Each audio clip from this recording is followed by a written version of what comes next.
Salve, salve, galera do canal do Medeiros, sejam muito bem-vindos a mais um vídeo aqui no YouTube, onde você vai ficar muito bem informado sobre todas as notícias, opiniões, pré-jogo do nosso glorioso, da nossa paixão, do nosso Botafogo. Um cenário um pouquinho diferente hoje aqui, não estou na cidade do Rio de Janeiro, mas vamos passar informações para vocês desse clássico, do clássico vovô, que vai ser jogado daqui a pouco, às 4 horas da tarde, no Maracanã. A torcida do Botafogo já esgotou os seus ingressos, teremos o setor visitante ali do Maracanã mais uma vez lotado pela torcida do Botafogo. Lembrando que no primeiro turno o clássico foi no estádio Newton Santos, com a capacidade de 90% da torcida para o Botafogo, 10% da torcida para o Fluminense. No segundo turno, mesma coisa, só que agora 10% para o Botafogo e 90% para o Flu. Clássico carioca, sendo assim como se o Maracanã fosse fora de casa para a gente. Claro que o Botafogo se sente em casa no Maracanã, pelo histórico, por anos e anos, o Maracanã sendo a casa do Botafogo, mas hoje o Botafogo tem a sua casa, que é o Newton Santos, e utiliza muito pouco aí o Maracanã, joga mais como visitante no Maracanã do que propriamente como mandante. Mas enfim, eu queria falar um pouquinho dessa partida. Primeiro, deixa eu pedir para você se inscrever aqui no canal do Medeiros, deixa o like no vídeo, também é muito importante, e assista até o final, comente, assista até o final esse vídeo, que a gente vai fazer aqui um pré-jogo aqui, vou passar as escalações prováveis de Fluminense e Botafogo, falar um pouquinho sobre esse clássico, o momento das duas equipes, um clássico muito importante no cenário nacional, O clássico vovô é um dos clássicos mais antigos do futebol brasileiro, por isso esse nome, clássico vovô, duas equipes tradicionalíssimas. E o Botafogo vem aí no ano de 2022 oscilando bastante, teve um primeiro turno que não foi tão bom, no segundo turno o Botafogo começou a melhorar, está disputando ali a vaga no G8 para ir para pré-Libertadores. O Botafogo precisa muito dessa vitória para continuar ali brigando pela vaga na Libertadores, O América Mineiro perdeu ontem para o Flamengo no estádio Independência, isso já ajudou bastante, O Botafogo está brigando ali com São Paulo, com Santos, com o América Mineiro, com o Atlético Mineiro, com Fortaleza, O Santos perdeu também a sua partida, então, para o Corinthians, o clássico paulista, isso também ajuda. O Santos e o América Mineiro já não pontuaram nessa rodada, então o Botafogo precisa dessa vitória, já que perdeu em casa na última rodada para o Internacional e acabou ficando em 12º lugar depois de perder em casa para o Colorado. O Fluminense já está um pouco mais tranquilo, O Fluminense está em 4º lugar, do Campeonato Brasileiro, já está praticamente garantido na Libertadores, mas o Fluminense quer um pouco mais. O Fluminense quer ir direto para a Libertadores, direto para a fase de grupos. Esse é o objetivo do Fluminense. Então o Fluminense precisa estar no famoso G4, Então o Fluminense hoje em 4º lugar está querendo aí estar nesse grupo aí que vai direto para a fase de grupos. Então o Fluminense também precisa vencer por conta disso. É claro que o G4 vai virar G5 por conta do Flamengo, que foi campeão da Copa do Brasil.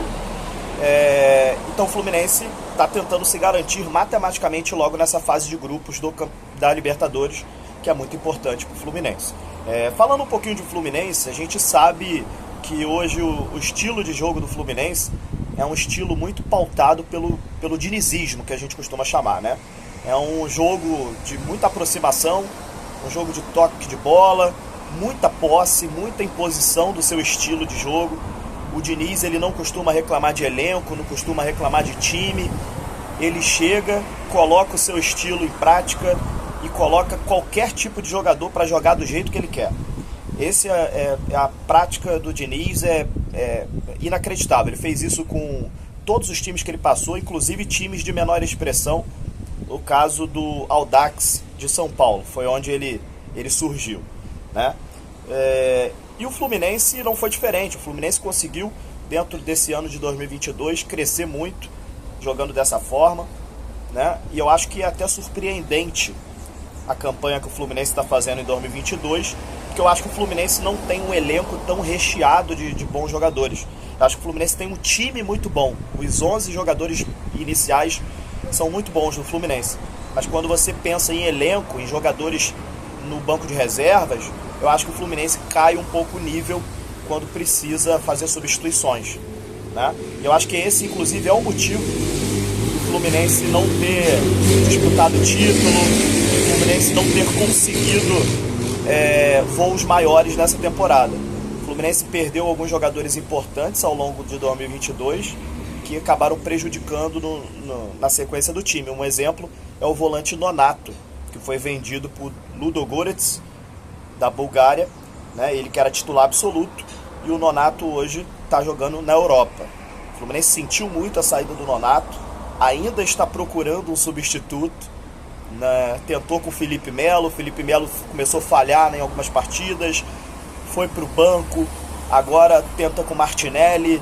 Então assim, o Fluminense tenta se ajustar aí ainda dentro dessa temporada após algumas perdas significativas. O Fluminense deve ir a campo com o Fábio no gol, na lateral direita Samuel Xavier, na lateral esquerda Calegari improvisado na lateral esquerda hoje. Na zaga o Fluminense tem a volta do zagueiro Nino, jogando com o Manuel, aí sua dupla de zaga titular. No meio campo a gente tem aí 3 jogadores fazendo a contenção, a saída de bola e também a marcação. 3 jogadores que fazem o famoso box to box, né? A gente tem o André, que para mim é um dos melhores jogadores do campeonato. Tem o Martinelli e o Iago Felipe. Esses são os 3 jogadores do meio campo do Fluminense. Lá na frente a gente tem o trio, né? O trio que se deu muito bem no Fluminense. Acho que o Fluminense está fazendo um grande campeonato, muito também por conta desse trio. Vem jogando muita bola, que finaliza esse time do Fluminense aí, com Ganso, camisa 10, Arias e o Germancano, que é o jogador artilheiro do Brasil aí, artilheiro do Fluminense, vem fazendo muitos gols. Esse é o time do Fluminense que deve entrar em campo hoje às 4 horas contra o Botafogo. Já o Botafogo deve ir a campo com Gatito Fernandes no gol.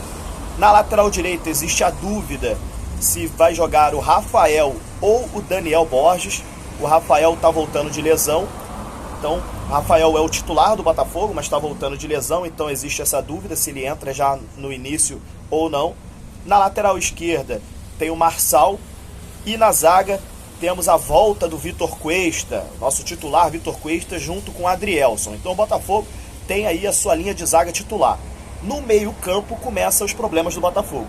O Botafogo não tem o Tietê nem o Danilo Barbosa, então o Botafogo deve entrar hoje com o Del Piage de volante, que é um jogador da base do Botafogo, que é até bom jogador, cara, mas não é o titular, né?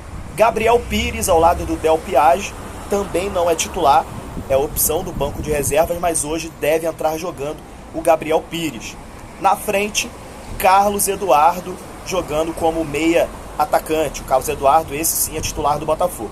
E aí o trio de ataque, a gente tem Júnior Santos pela direita. Na esquerda existe a dúvida se ele entra com Vitor Sá ou com Jefinho.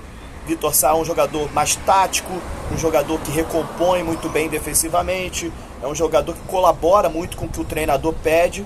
E tem o Jefinho, que é um jogador mais habilidoso, um jogador que tem um contra um muito bom, um jogador muito veloz. Então existe essa dúvida se ele entra com o Vitor Sá ou com o Jefinho. No ataque, o nosso camisa 9, Tiquinho Soares, artilheiro do Botafogo, no ataque como centroavante. Esse é o provável Botafogo, com algumas dúvidas e alguns desfalques no time. Então, o Luiz Castro sempre apronta uma surpresa aí que acaba acabando com a nossa escalação provável, mas não vai fugir muito disso não, o Botafogo, para esse jogo de logo mais. Beleza? Expectativa muito boa, acho que clássico é sempre decidido nos detalhes, né? Não tem muito favorito. O primeiro turno foi 1-0 para o Fluminense, gol do Manuel, zagueiro. Foi um jogo disputado, um jogo que o Fluminense teve muita posse de bola, mas não teve tantas chances de gol assim. O Fluminense ficava com a bola, o Botafogo se defendia. O Fluminense conseguiu um gol de bola parada, num rebate de bola parada com o Manuel. Agora, no segundo turno, eu acho que o Botafogo vai tentar jogar mais bola. O Botafogo deve tentar jogar mais bola, deve tentar ficar um pouco mais com a bola também, já que no primeiro turno não conseguiu. Clássico disputado, vamos ver o que vai acontecer. Queria muito ler os seus comentários, deixa aí seus comentários e o seu palpite para logo mais. Fluminense e Botafogo, 4 horas, o jogo será televisionado pela TV Globo no Maracanã. Um abraço e até a próxima.